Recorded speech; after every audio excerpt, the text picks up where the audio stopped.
Bugun men pensiya olayotgan har bir odam uchun juda muhim bo'lgan masalani tushuntirib beraman. Gap pensiyaga qo'shib berilishi mumkin bo'lgan qo'shimcha to'lovlar, ustamalar va kompensatsiyalar haqida ketadi.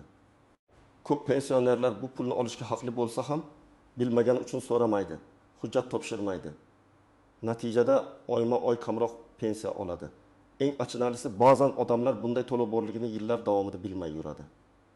Shuning uchun bu video har bir pensionerga, pensioner ota-onasi bor farzandlarga, nogironligi bo'lgan fuqarolarga, boquvchisini yo'qotgan oilalarga va pensiyaga chiqishga yaqin turgan insonlarga tegishli. Hozirning o'zida kanalga obuna bo'ling, videoga like bosing. Chunki men bugun oddiy tilda kim qanday qo'shimcha pulga da'vo qilishi mumkinligini, qayerga murojaat qilish kerakligini va qaysi xatolar tufayli odamlar o'z puldan ayrilib qolayotganini batafsil tushuntiraman. Avval ko'pchilik pensiyani bitta oddiy to'lov deb tushunardi. Ya'ni odam ishladi, ish staji yig'ildi. Yosh yetdi. Keyin davlat unga har oy pensiya tayinlaydi.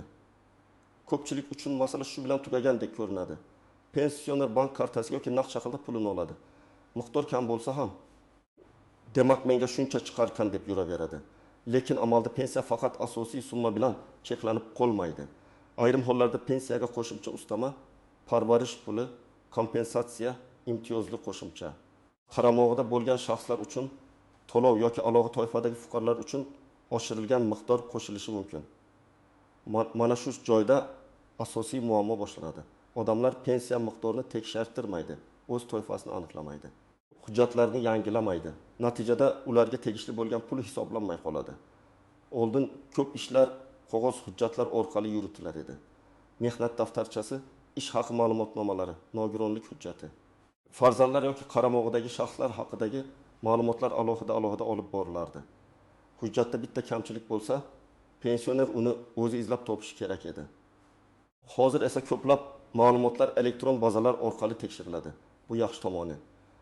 Lekin elektron bazada ma'lumot noto'g'ri bo'lsa, eski ish joyi yopilgan bo'lsa, staj kiritilmagan bo'lsa yoki odam o'z holatini ma'lum qilmagan bo'lsa, qo'shimcha to'lov avtomatik tarzda chiqmasligi mumkin. Shuning uchun men doim aytaman, pensiya tayinlangani bu hamma narsa to'g'ri hisoblandi degani emas. Pensiya oluvchi o'z huquqini bilishi, qaysi ustama unga tegishli bo'lishi mumkinligini so'rashi va kerak bo'lsa qayta hisob-kitob talab qilishi kerak. Eng avvalo shuni tushunib olaylik. Qo'shimcha to'lovlarning hammasi ham hammaga berilmaydi. Har bir to'lovning o'z sharti bor. Masalan, ayrim to'lovlar yoshga qarab beriladi. Ayrimlari nogironlik holatiga qarab, ayrimlari urush qatnashchilari, mehnat fronti faxriylari yoki alohida xizmat ko'rsatgan shaxslarga beriladi. Yana ayrim holatlarda pensionerning qaramog'ida voyaga yetmagan farzand, nogiron farzand yoki mehnatga layoqatsiz oila a'zosi bo'lsa, pensiya miqdoriga ta'sir qilishi mumkin. Men buni oddiy misol bilan tushuntiraman. Faraz qilaylik, 67 yoshli otaxon yoshga doir pensiya oladi. Uning pensiyasi 1 million 200 ming so'm deb olaylik. Bu kishi uyida nogironligi bo'lgan turmush o'rtog'ini parvarish qilmoqda yoki o'zi ham alohida tibbiy nazoratga muhtoj. Agar qonunchilikda uning holatiga mos qo'shimcha to'lov nazarda tutilgan bo'lsa, u pensiyasiga yana ma'lum miqdorda qo'shimcha olishi mumkin. Lekin u buni bilmasa, hech qayerga murojaat qilmasa, hujjatini topshirmasa, bu pul uning hisobiga qo'shilmay qolishi ehtimoli bor. Yana bir misol. Onaxonning pensiyasi 9 ming so'm atrofida. U 30 yildan ortiq ishlagan, lekin mehnat daftarchasidagi ayrim yillar elektron bazaga tushmagan. Natijada pensiya tayinlashda staj kam ko'ringan. Agar u eski ish joylaridan arxiv ma'lumotnomalarini topsa, sud yoki vakolatli organ orqali stajini tasdiqlasa, pensiyasi qayta hisoblanishi mumkin. Bu qo'shimcha to'lov yashirilgan degani emas. Lekin odam o'zi talab qilmaguncha tizim har doim ham uning foydasiga avtomatik ishlamaydi. 3-misol. Pensionerning qaramog'ida 16 yoshli nabirasi bor.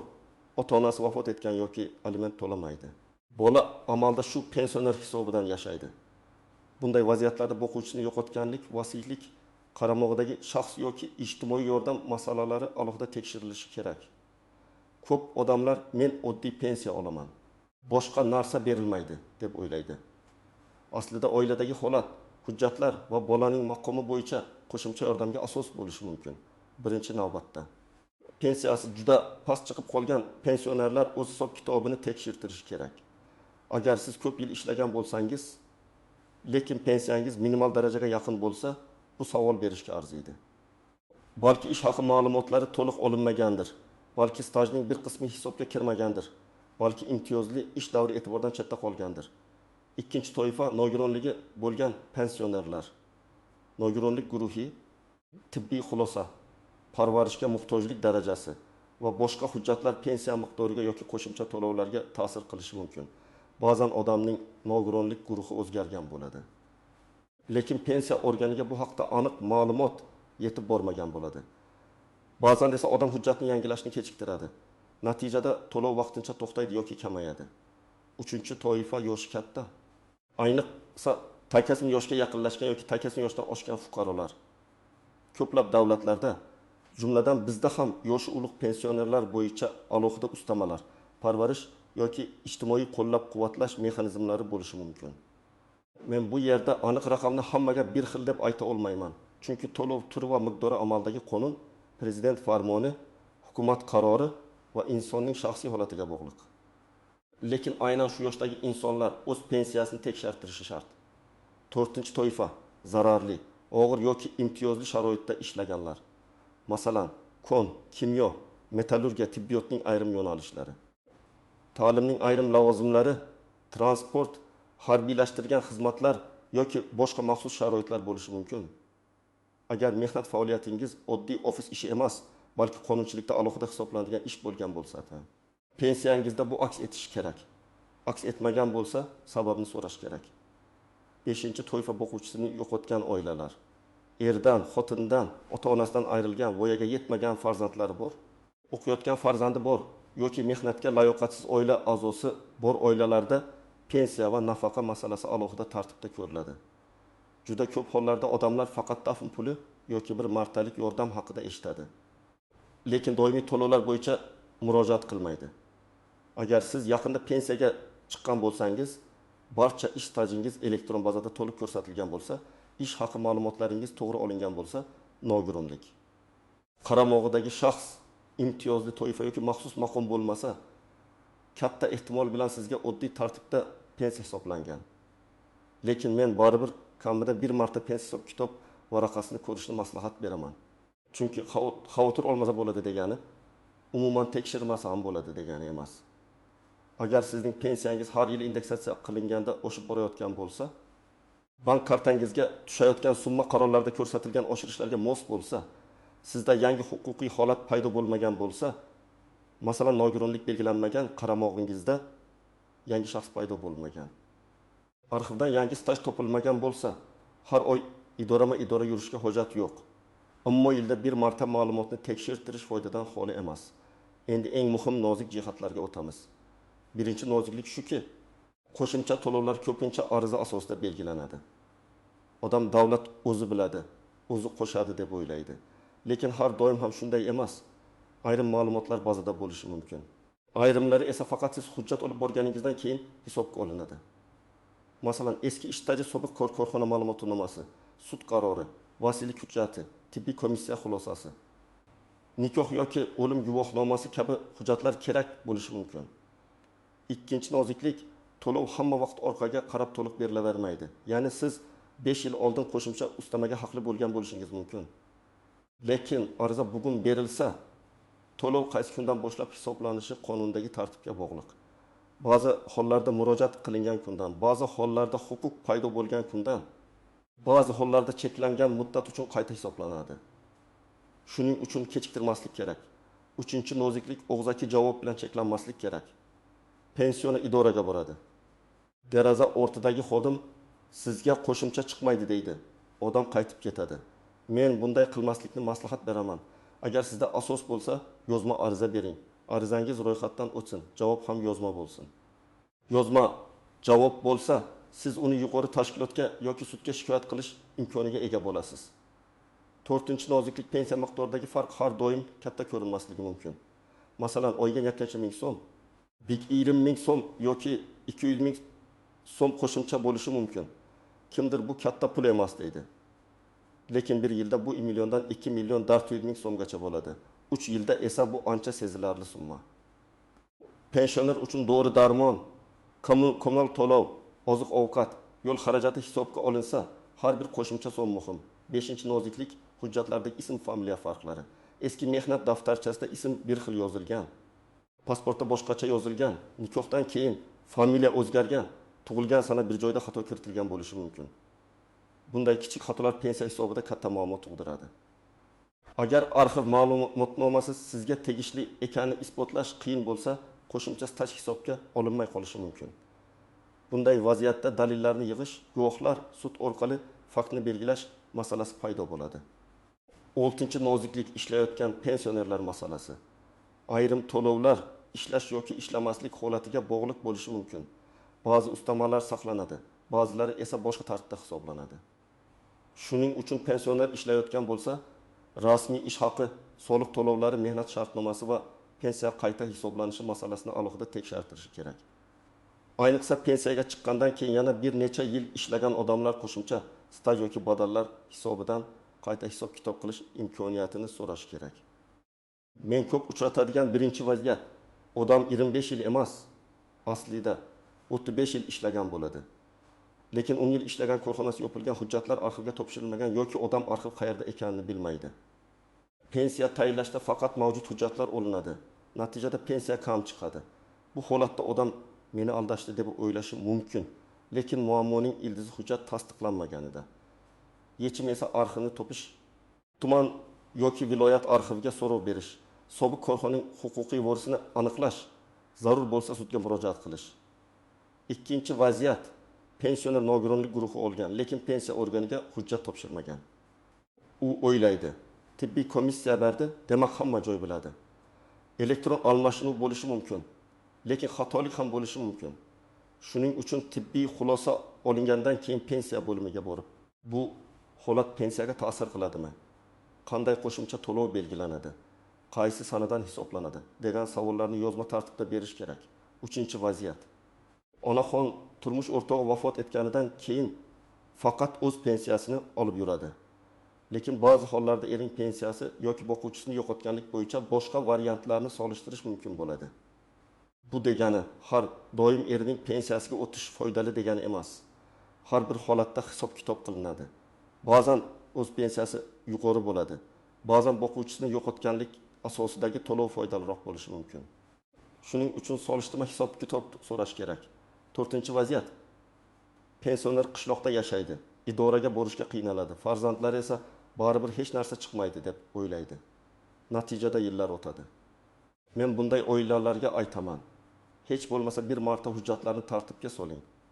Pasport, pensiya daftarchasi yoki karta ma'lumotlari, mehnat daftarchasi, nikoh guvohnomasi, o'lim guvohnomasi, nogironlik hujjati. Arxiv ma'lumotnomalari, farzandlar haqidagi hujjatlarni bir papkaga yig'ing. Keyin vakolatli organlardan rasmiy ma'lumot oling. Bir kunlik harakat ba'zan yillik qo'shimcha daromadga sabab bo'ladi. Endi nima qilish kerakligini aniq aytaman. Birinchi qadam, pensiyangiz qanday hisoblanganini bilib oling. Pensiya jamg'armasining hududiy bo'limiga davlat xizmatlari markaziga yoki mavjud elektron xizmatlar orqali murojaat qilib, pensiya hisob kitobi bo'yicha ma'lumot so'rang. Sizga qaysi stajlar kiritilgan, qaysi ish haqi davri olingan, qanday ustamalar hisoblangan, qanday ustamalar hisoblanmaganini bilishingiz kerak. Ikkinchi qadam, barcha hujjatlarni yig'ing.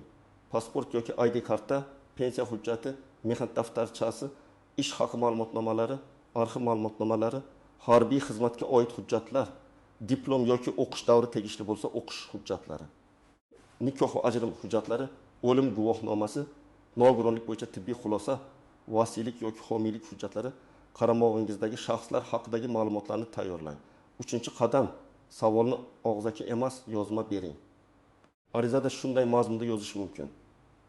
Mening pensiyam bo'yicha hisob kitobni qayta ko'rib chiqishingizni, barcha ish stajim, imtiyozli davrlarim, nogironlik yoki boshqa qo'shimcha to'lovlarga asos bo'ladigan holatlarini tekshirishingizni so'rayman.